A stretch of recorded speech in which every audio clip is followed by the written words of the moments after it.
buhangku tap hamur beli la acara pamaringu eti la YKB GKI TV. Bande ditarungnya na pulung na miri malah kata hamayang. Do miri nama pedikanya na awang bang natana ang pundak bana ihi ka. Nahong buhang porongnya na pulung kapipi ari kama. Amin. Ang buhangku na pulung na porong da lalu dunahu rukun na jadi padaya na ang dapat tahu beling laya haki alu kau dutai mendalar hakampul dambu lupa landalar hakampul hau napapatanda raja dia kanan dalar hakampul pitu bawana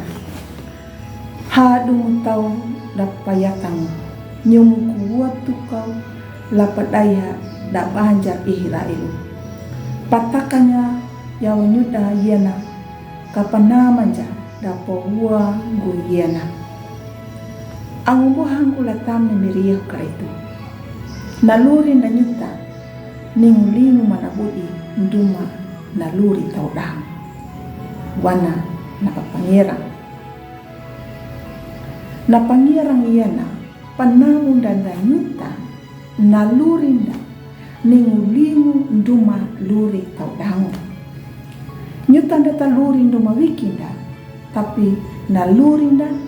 tapangita ya nama hamu dang kana kikunya parai tau dang ang buang latan ni miriah karitu imiri napindi ya iya hakiel kana daya na ihirael iya hakiel na panamnya na panjar ihirael kada ruang dang kada palaku ya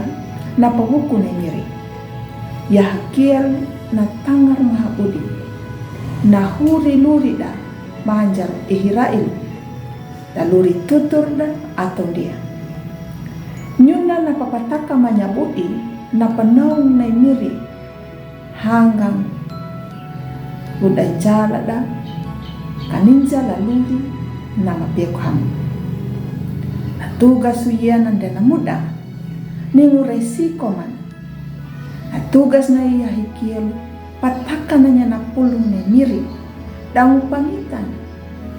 nama luri nama hamu datarima ya atau dajukarunya tergantung dap anjar ihirae imiri na wanja pilihan kada rongu ya kan dia dedambuhang apa rong ya na pulung ne miri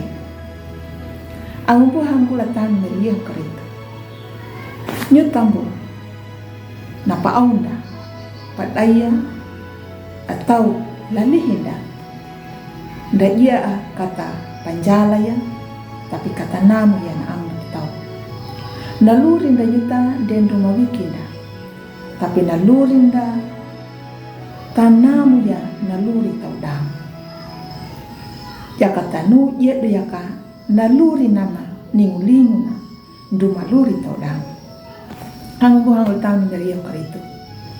nunaya pulung malah kata tuaya ang kata pelaku ya malah kata hamayang